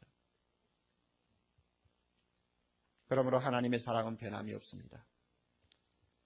그리고 이렇게 독생자를 아끼지 않고 내어놓으신 하나님이기 때문에 스스로 논리상으로 볼 때에 절대 피할 수 없는 결론이 하나 나옵니다. 다시 한번 봅니다. 32절. 자기 아들을 아끼지 아니하시고 우리 모든 사람을 위하여 내어주셨기 때문에 그 다음에 다 같이 어찌 그 아들과 함께 모든 것을 우리에게 은사로 주시지 않겠느냐. 그렇지 않습니까? 이거는 삼척동자라도 다 아는 하나의 이치입니다. 큰 것을 주면 좀 적은 것은 따라가기 마련이고 가장 귀한 것을 내어놓으면 덜 귀한 것은 자연히 따라가게 되어 있는 것입니다. 우리를 사랑하셔서 자기 독자 예수 그리스도를 내어놓으신 하나님이라면 그 다음에 우리를 위해서 주시지 않을 것이 어디 있느냐 말입니다. 우리가 예수를 모를 때 하나님과 원수였습니다. 우리가 하나님과 원수 되었을 때 자기 독자를 아끼지 않고 주신 하나님이라면 우리가 예수 믿고 나서 뭐 이것저것 좀 잘못했다고 해서 하나님의 마음이 변할 수가 있느냐? 절대로 변할 수가 없다는 이야기입니다.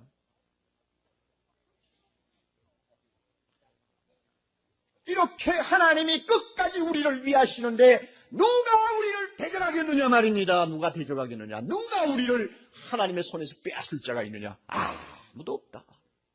그러므로 바울처럼 나는 구원받았다 하는 확신을 가질 수가 있다는 이야기입니다. 우리 모두에게 이와 같은 확신이 있기를 바랍니다. 또 하나 우리의 구원을 흔들어 놓을 수 있는 두 번째 적이 있는데 그것은 범죄로 인한 죄책, 두려움이라고 말할 수 있습니다. 33절을 봅니다. 누가 능히 하나님의 택하신 자들을 송사하리요 의롭다 하신 이는 하나님이시니 누가 정죄하리요. 하나님이 우리를 택했는데 누가 감히 우리 보고 너 죄가 있니 없냐고 따지겠느냐 그 말입니다. 하나님이 나를 보고 의롭다고 인정하셨는데 누가 날 보고 죄인이라고 공격할 자가 있느냐 그 말입니다. 그러면 이 말 속에는 무엇이 들어있습니까? 우리를 공격하고 시험할 수 있는 적이 있는데 그것은 우리의 죄책, 죄지은 가책감, 또 그것으로 인해서 오는 공포, 이런 것들이 우리의 구원의 확신을 흔들어 놓을 수 있다는 것을 이 말씀이 암시하고 있습니다.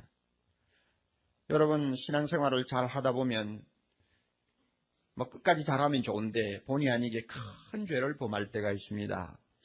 목사도 어떤 때는 큰 절벽에서 떨어지는 것 같은 범죄를 할 때가 있습니다. 또 우리 성도들도 남의 눈에 뜨이지 않게 해서는 절대 안 될 짓을 할 때가 있습니다. 이럴 때에는 틀림없이 우리의 구원의 확신이 뿌리까지 흔들립니다. 마귀가 사정없이 나를 몰아세웁니다. 너 같은 놈이 구원받았다고 그래? 우리는 가책을 받습니다. 두려움을 갖습니다. 여러분, 내가 죄를 범해서는 안 되죠. 하나님의 자녀니까.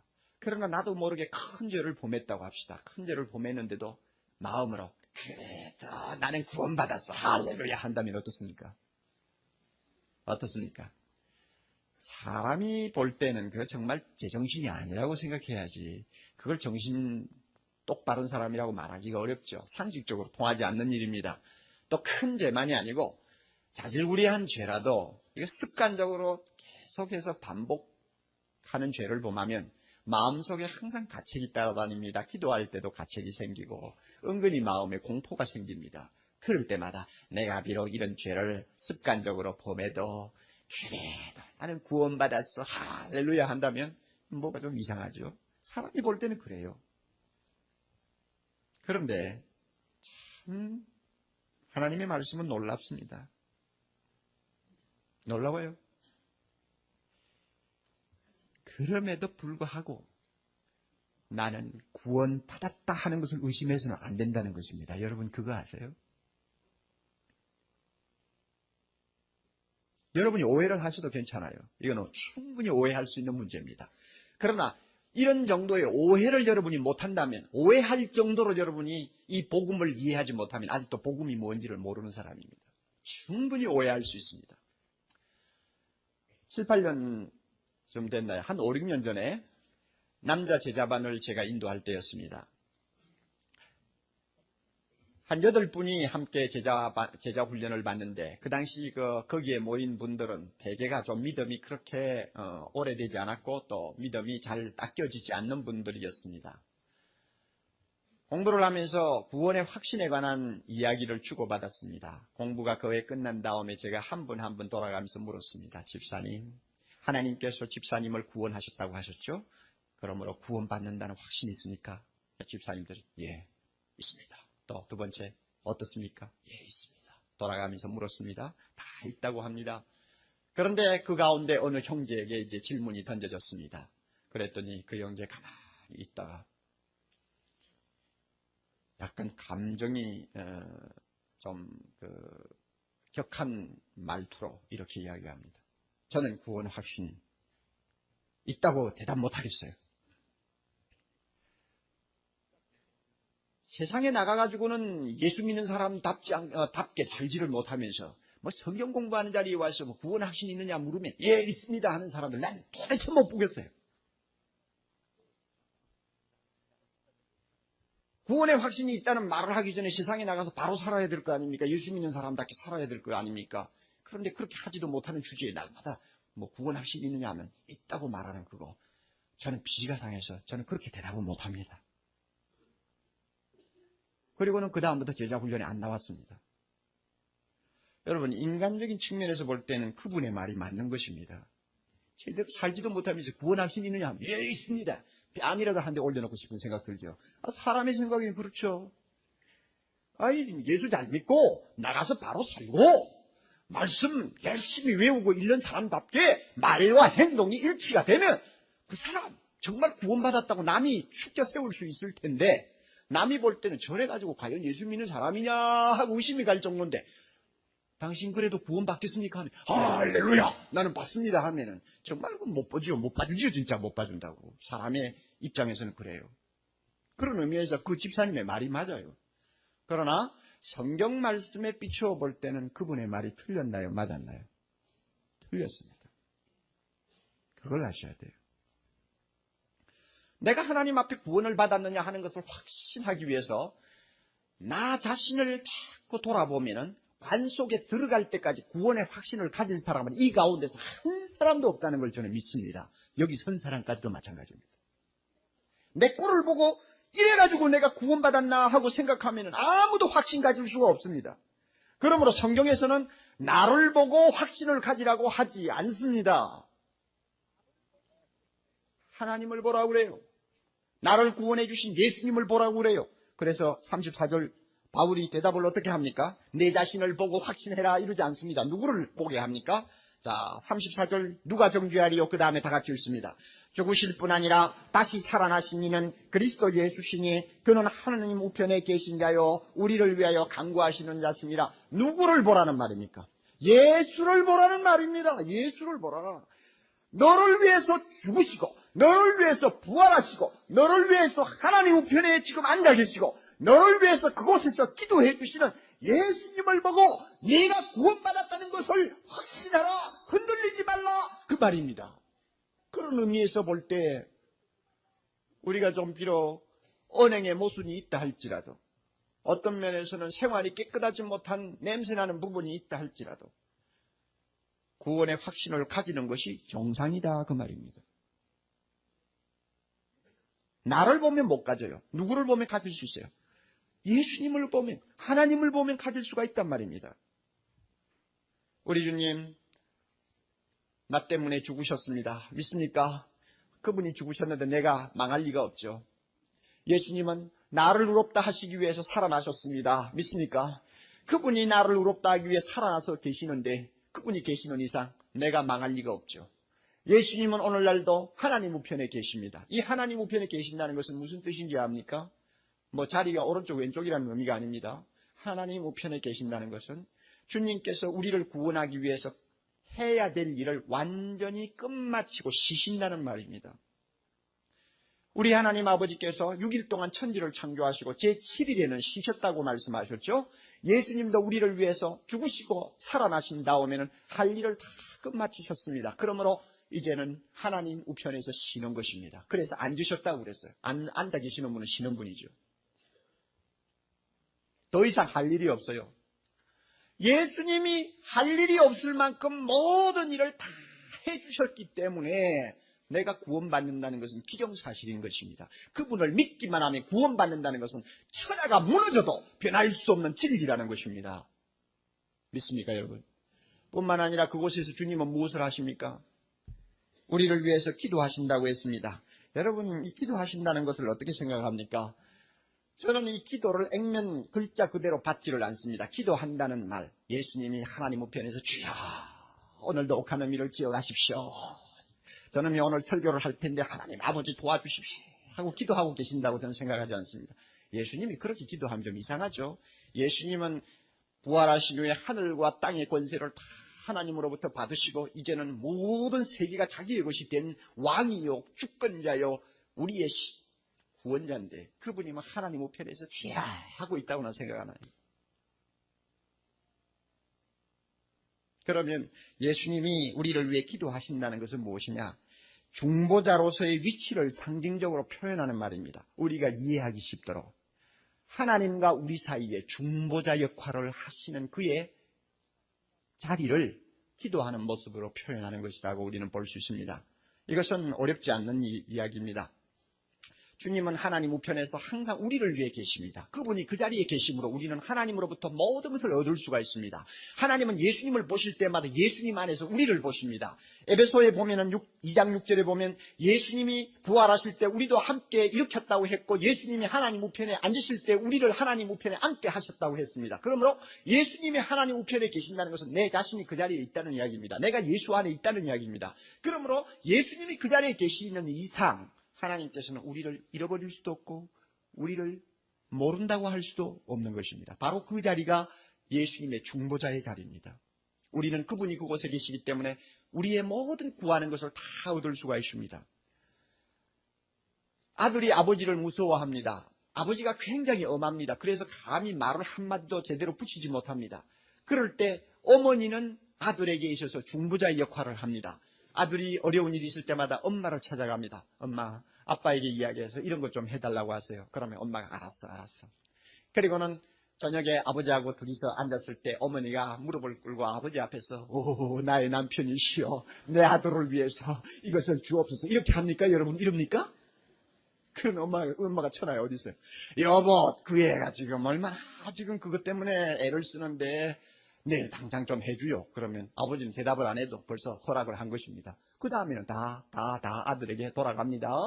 그러면 어머니가 손을 비비지 않아도 엄마가 있다는 그 엄마의 위치, 그것이 뭡니까? 중보하는 위치죠. 우리를 위해 기도하는 위치죠. 우리 예수님이 그런 자리에 계신다고 말입니다. 그러니까 얼마나 좋습니까, 여러분요?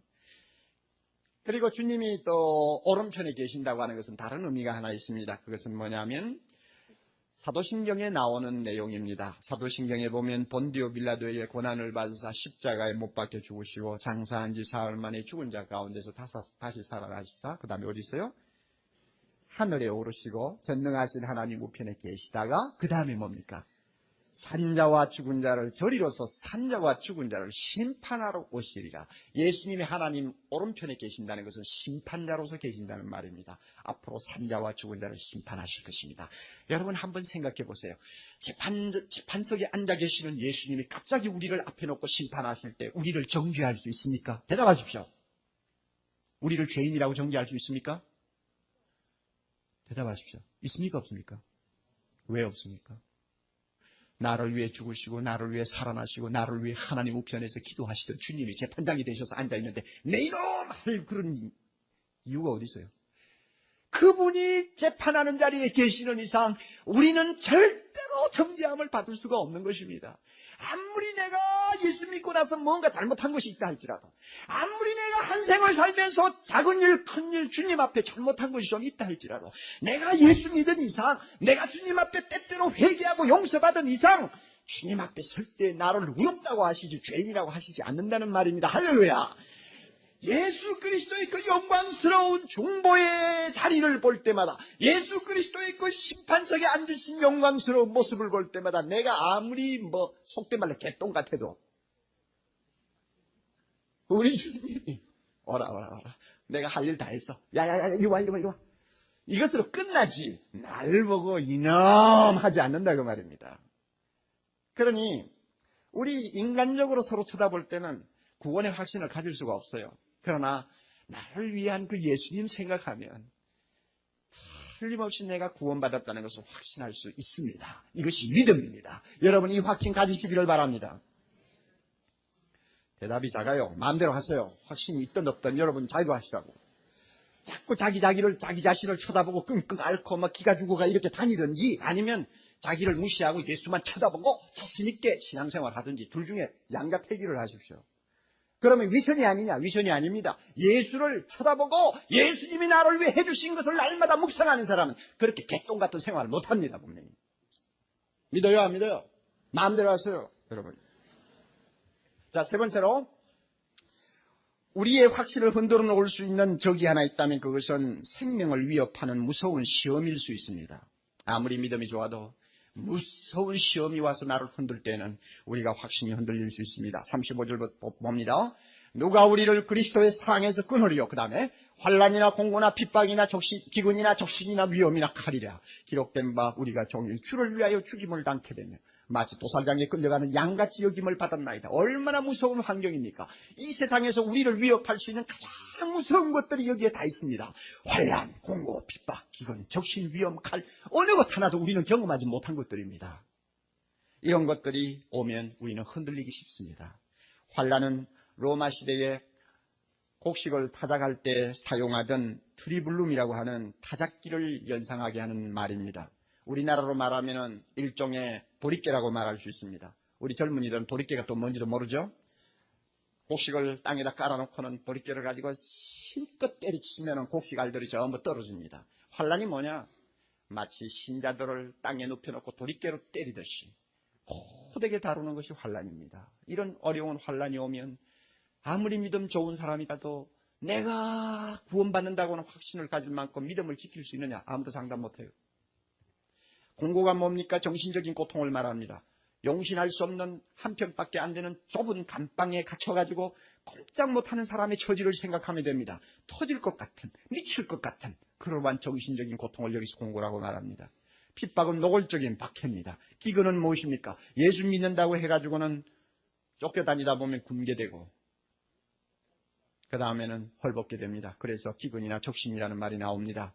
로마 당시만 해도 예수 믿고 하나님의 뜻대로 살려고 하는 많은 성도들이 집을 잃어버리고 생업을 잃어버리고 쫓겨갔습니다. 어디로 갔습니까? 농사도 지을 수 없는 저 사막, 황무지로 쫓겨갔습니다. 황무지로 쫓겨가지고 무엇이 먹을 것이 있습니까? 많은 사람이 굶어 죽었습니다. 이게 적신이요 굶주림입니다. 기근입니다.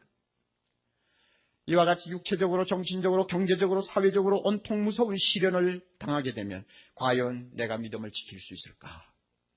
그리고 끝까지 견디고 구원받을 수 있다고 확신할 수 있을까? 아무도 장담할 수 없단 말입니다.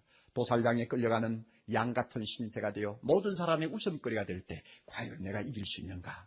대답 못한다 그 말입니다. 그러나 사도 바울은 뭐라고 대답합니까? 37절. 그러나 사람의 생각에는 정말 감당할 수 없고 살아남을 것 같지 않는 험한 환경이지만 그러나 이와 같은 원수 앞에서도 다 같이 뭐라고 합니까? 그러나 다 같이 그 다음에 이 모든 일에 우리를 사랑하시는 이로 말미암아 우리가 넉넉히 이기느니라. 내가 이긴다고 말하지 않습니다. 내가 믿음이 좋아서 이긴다고 말하지 않습니다. 뭐라고 합니까? 우리를 사랑하시는 예수님의 그 사랑의 힘 때문에 우리가 이기고 또 이기고 이기고 또 이기고 이길 수 있다는 확신을 지금 여기서 이야기합니다. 그러나 불행하게도 우리는 이 본문의 내용이 무엇인지 모르는 사람들입니다. 옥목사도 모릅니다. 내가 어디 예수 믿는다고 해서 뺨을 한번 맞아봤습니까? 내가 예수 믿는 것 때문에 감옥을 하러 갔다 온 일이 있습니까? 잘못해가 간 일은 있어도 예수 때문에 간 일은 없다고 말입니다. 또 잘못해서 갔다니까 또 굉장히 살고 나온 것처럼 착각하지 마세요. 아니 상상해보세요. 내가 예수 때문에 뭐 환난을 받았습니까? 핍박을 받았습니까? 지금까지 예수 때문에 팔자가 늘어지고 호강만 했지 내가 예수 때문에 손해본 거 있어요. 그러니까 나도 이 본문 이해 못해요. 과연 환난과 공고나 핍박이나 기근이나 적신이나 위험이나 칼이 나에게 다가왔을 때 내가 믿음 지키고 구원받을 수 있다고 확신할 수 있느냐? 난 몰라요. 그러나 사도 바울은 이 본문을 가지고 분명히 이야기합니다. 너는 이긴다. 어떻게 이기느냐? 너를 사랑하시는 예수님의 사랑이 너무 강하기 때문에 그 사랑의 힘이 너를 이기게 한다는 걸 믿기를 바란다 그 말입니다. 그러므로 우리는 지금까지 예수를 위해서 죽은 수많은 순교자들과 믿음 좋은 선배들을 통해서 과연 예수님의 사랑의 힘이 그렇게 강했더냐 하는 것을 우리가 좀 살펴볼 필요가 있습니다. 다음 6월 달에 우리 교회에 오셔서 집회를 인도하실 안희숙 사모님, 죽으면 죽으리라고 한 유명한 책을 써서 많은 감동을 주었던 사모님이 그 책 서문에서 참 충격적이고 감동적인 말을 했습니다. 이렇게 말했어요. 그는 6년 동안 감옥에서 살았습니다. 그리고 우상숭배하지 않냐고 오직 예수 앞에서만 믿음의 절개를 지키려고 하다가 처녀 몸으로 감옥에서 무지무지 고생하다가 살아나온 사람입니다. 그분이 이렇게 이야기합니다. 나는 자격 부족으로 실족된 순교자다. 진실로 나는 내 주님 예수를 위해 죽기를 결심하고 나섰던 것이다. 그런데 나는 내 뜻을 이루지 못하고 기회를 잃었을 때 섭섭해서 몹시 울었다. 상상할 수 있습니까? 옥목사 같으면 가서 한 몇 년 살다가 해방이 됐다 나가라고 하면 할렐루야 감사합니다 하고 나올 텐데 이 아주머니가 아니고 사모님. 자기가 예수 때문에 들어가서 예수를 사랑하기 때문에 감옥 살았는데 주기철 목사님 같이 예수를 위해서 살다가 그곳에 죽었어야 마땅한데 죽지 못하고 나온 것 보니 난 실격된 자격이 없는 순교자다. 그래서 너무 서러워서 몹시 울었다. 상상할 수 있어요? 무엇이 이 사람을 이렇게 만들까요? 무엇이 이 사람을 이렇게 강하게 만들까? 그 다음에 설명이 나와요. 양순한 양떼 같은 성도들이 도살하는 자들 앞에서 그 모진 매와 고문에도 아이고 소리 한마디 안 하고 견디는 그 진절머리 나는 참상을 볼 때에 나는 왜 그랬는지 몰라도 급한 말로 주여 천사를 속히 보내셔서 속히 이 모든 사실을 사진을 찍으세요. 속히 하면서 발을 구르며 부르짖었다. 나는 예수님이 그 어떠하신 사랑으로 순교자들을 사랑하셨으며 만삭도 못된 나를 역시 그 어떠하신 사랑으로 사랑하셨던가를 다 기록할 수가 없다. 이해하시겠죠? 환난이나 공고나 핍박이나 적신이나 위험이나 칼이 와도 하나님의 자녀가 꺾일 수 없는 그 힘이 어디서 왔는가? 주님의 사랑에서 온다는 것을 안희숙 사모가 증명을 하고 있어요. 그래서 우리는 좀 압니다, 이 본문을. 그러므로 살아가는 형제자매 여러분, 하나님의 사랑이 변할까 염려할 필요가 없습니다. 나를 정죄할 자가 있을까 불안해할 필요가 없습니다. 환난 핍박 당의 믿음이 꺾일까 두려워할 필요가 없습니다. 왜? 하나님의 마음은 안 변합니다. 예수님은 중보하는 자리에서 떠나지 않으십니다. 예수님의 사랑의 힘은 환난 중에서도 즐거워하게 하는 힘을 가지고 있습니다. 그러므로 어떤 상황에서도 우리는 이길 수 있다는 것입니다. 주님이 우리에게 이것을 가르쳐 주셨어요. 그러므로 바울은 결론적으로 말합니다. 38절 이하 나는 확신하노니. 이제 바울은 확신을 가지고 우리에게 이야기합니다. 어떤 것이 닥쳐와도 우리를 꺾지 못하며 우리를 구원받는 자리에서 끌어내리지 못한다는 것입니다.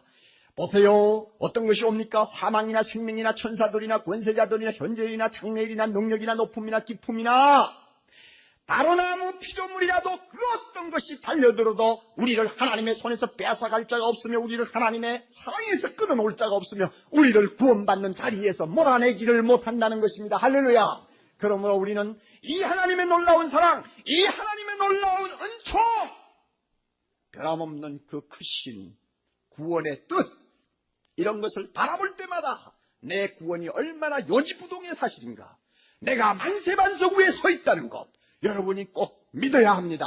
확신해야 합니다. 이런 확신을 가진 자가 세상을 이길 수 있습니다. 믿습니까, 여러분?